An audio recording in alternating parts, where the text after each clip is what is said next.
For 3.3 day 2, we're going to focus in on dividing rational expressions. Our first example is an extension of multiplying, and then we'll go into the dividing examples for example 5. So in example 4, it's asking us for a product. So remember that when I'm multiplying, I can reduce something from a numerator with something from a denominator. It doesn't matter which expression it comes from. As long as one's in the numerator, one's in the denominator, that it will reduce away. And so for this, I want to remember that the second one is just a polynomial, so that's a numerator. And so when I factor this, I can reduce it with just the denominator from the other ratio because this doesn't have a denominator. So this won't reduce anything. And so remember that our idea for this unit or this lesson is that we want to factor and then reduce. Once we've factored, we're going to identify what our domain is. And so when we write our answer, we're going to include those excluded values that make the denominator 0. So I'm going to start with this first fraction. I'm just going to write my factored form right underneath. And so x plus 2, I can't factor, so that's going to stay. X to the 4th minus 16 is a difference of 2 squares. I'm going to show that factoring over here because since it's an x to the 4th, when I do difference of 2 squares, remember, which is the product of conjugates, so it's going to be a sum times a difference with the same 2 terms. The square root of x to the 4th is x squared. And then the square root of 16 is 4. X squared and 4 are still perfect squares. So we were able to use the difference of 2 squares pattern for x to the 4th minus 16. And then notice that this is also a difference of 2 squares. So that means that our full factorization of this is x squared to the 4th, x squared plus 4. And then I can factor another pair of conjugates. And so the square root of x squared is x, the square root of 4 is 2. So that becomes x plus 2 times x minus 2. So I need to make my denominator bigger because I have all 3 of those factors are going to go in that place, right? So I factored this. I'm turning that into this whole expression. So that's going to go here.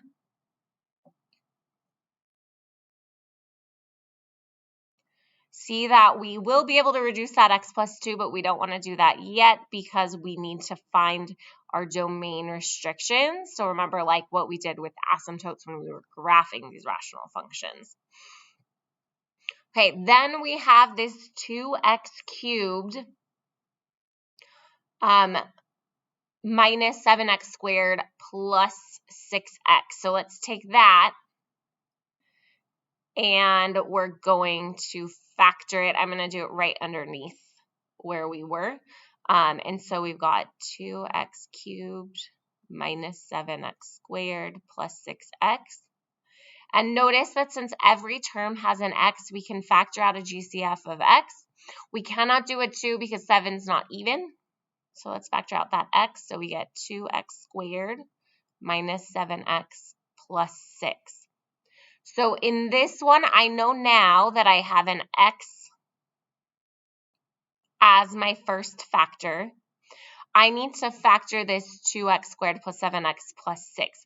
Knowing that that's a trinomial, I know that I'm going to end up with 2 factors here. So I need to figure out what those are. I have to use grouping to do that. So remember that means that I'm taking 2 times 6, so 12. And I want 2 numbers that multiply to that, but add to the negative 7. So I need 2 numbers that multiply to positive 12 and add to negative 7. So those 2 numbers are 3 and 4, as long as both of them are negative. So I'm going to use negative 3 and negative 4. Sorry, my pad's working. Negative 3 and negative 4 to split up my negative 7x. So I'm keeping my 2x squared. I'm keeping my 6. And I'm going to run out of space. I'm going to do minus 3x minus 4x. And I'm going to use that to do grouping. So if I do this with grouping, I can factor out an x here, and I'm left with 2x minus 3. Remember that I should also have a 2x minus 3 here left over in order for grouping to work. So if I factor out a negative 2, that will give me that. Okay, so this means that I have two factors, that common binomial, 2x minus 3, and these GCFs, x minus 2. So those two are my new remaining values from my factorization. So I have x, and then I have 2x minus 3 and x minus 2. So we're going to simplify in the next step, but first we want to identify our domain restriction. So we want to see what can x not equal in order for us to not have a solution. So what we're going to do is we're going to take and solve each of our values in the denominator. So 2 of these are easy, right? X minus 2 is going to give us that x can't be positive 2.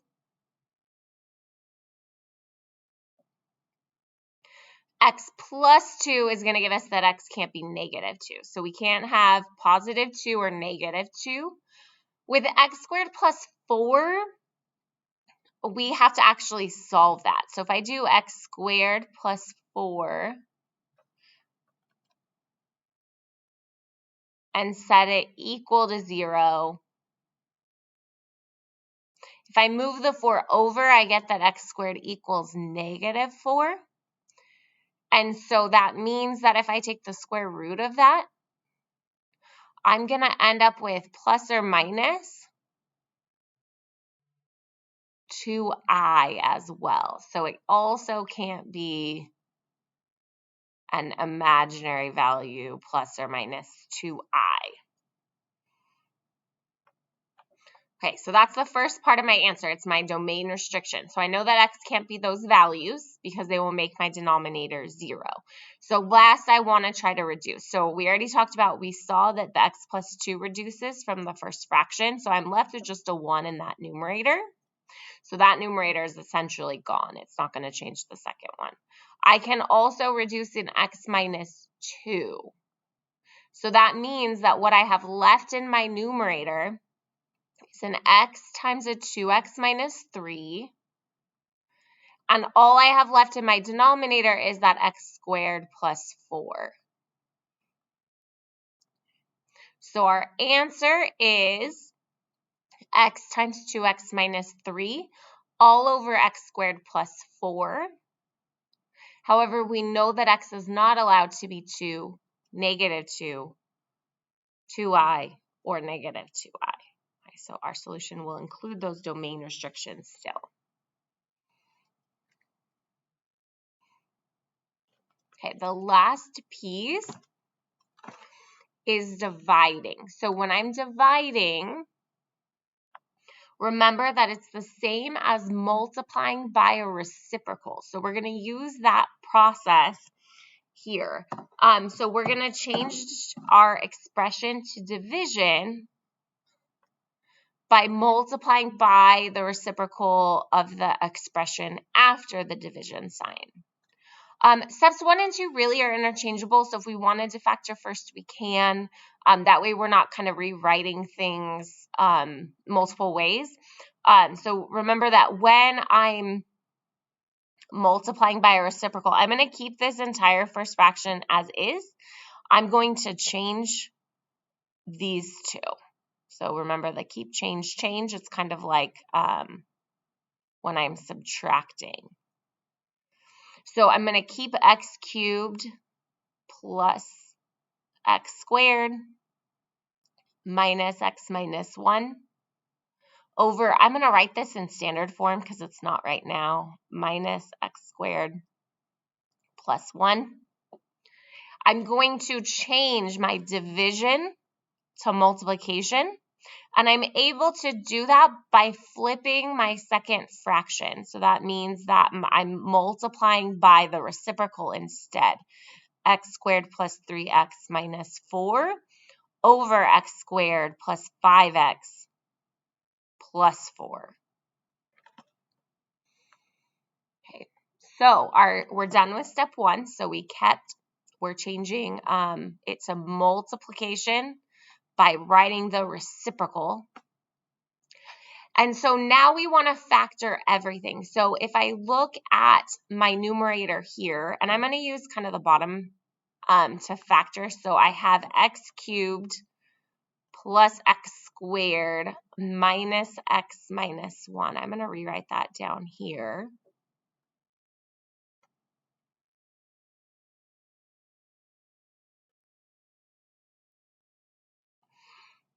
When I have 4 terms, I'm just using grouping. So that means I'm going to split this in half.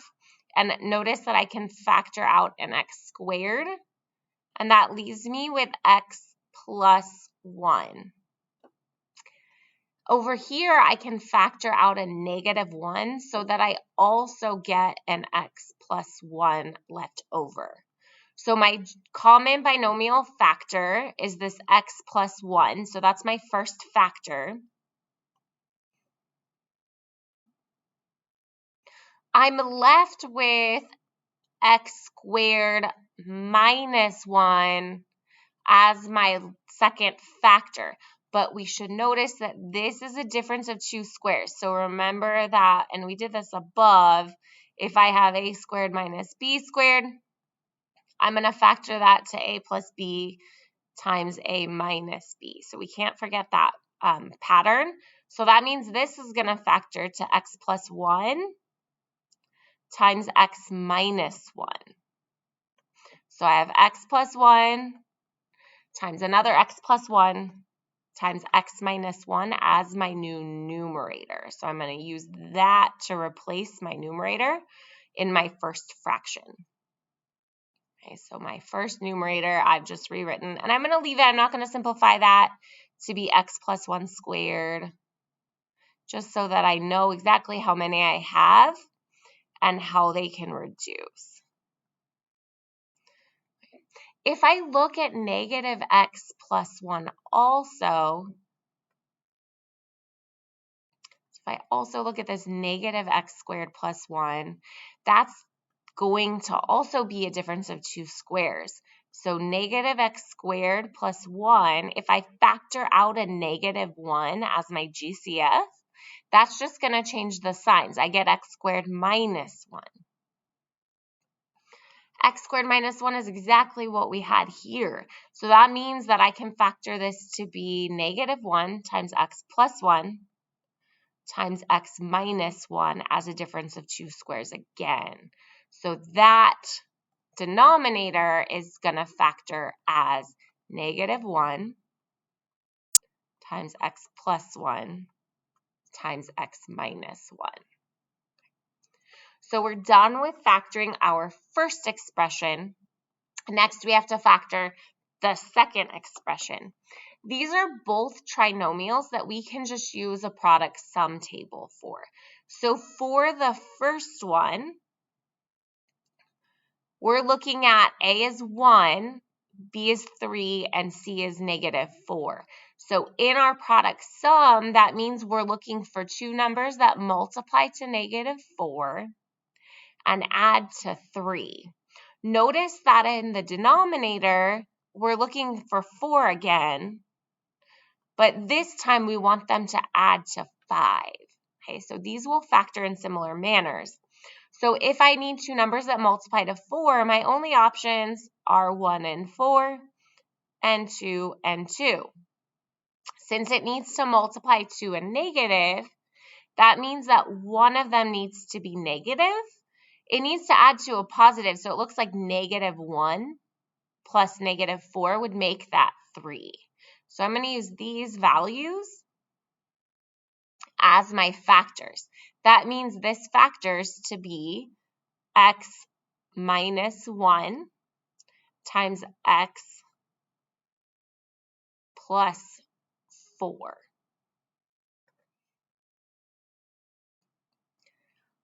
if I keep those two numbers positive, that's going to add to 5. So my denominator here factors as x plus 1 times x plus 4.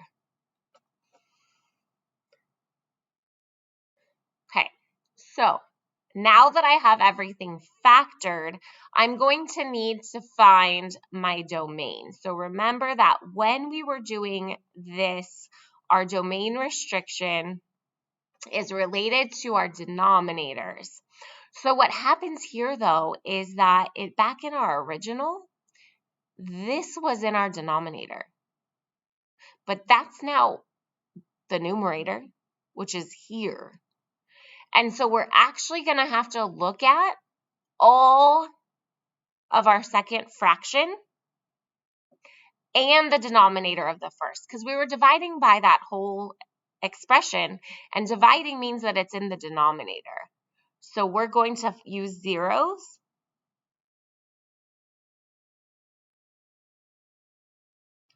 of the first denominator and both parts of the second fraction.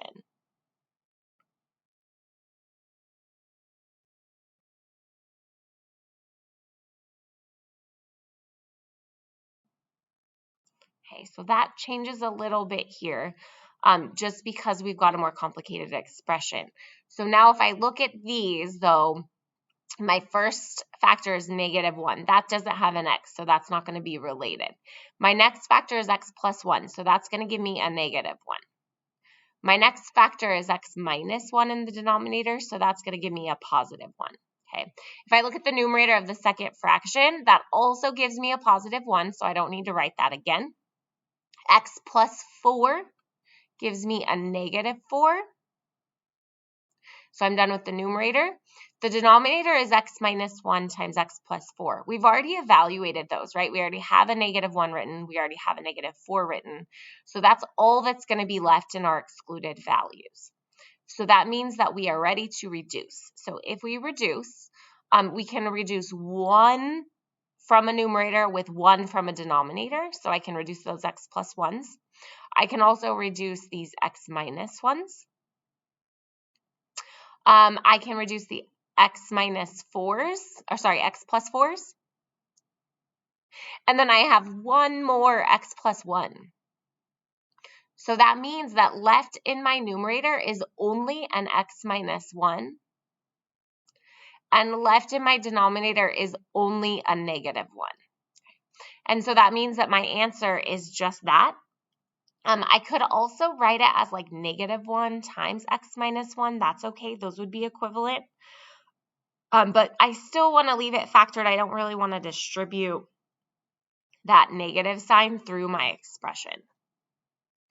Okay, so that one reduced to -1 times x minus 1, or x minus 1 divided by -1, with a domain restriction of x can't be 1, -1, or -4.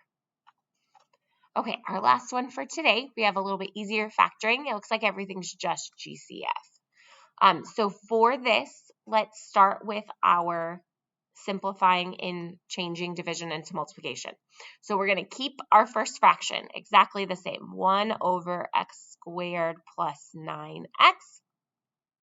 We're going to change our division into multiplication, and we're going to flip or write the reciprocal of our second fraction. So we've got 3x squared in the numerator now, minus 18x, over, and then I'm going to write that in standard form like we did on the previous denominator here, -x plus 6. Okay, so I do have to factor 3 things. I obviously can't factor 1, but the rest of these are just a greatest common factor. So notice that x squared plus 9x, they each have an x, so let's factor that out. And that leaves us with an x plus 9. I can do something similar with the 3x squared minus 18x. So I have 3 and x that goes into both of those terms, so I can factor out a 3x. That leaves me with x minus 6.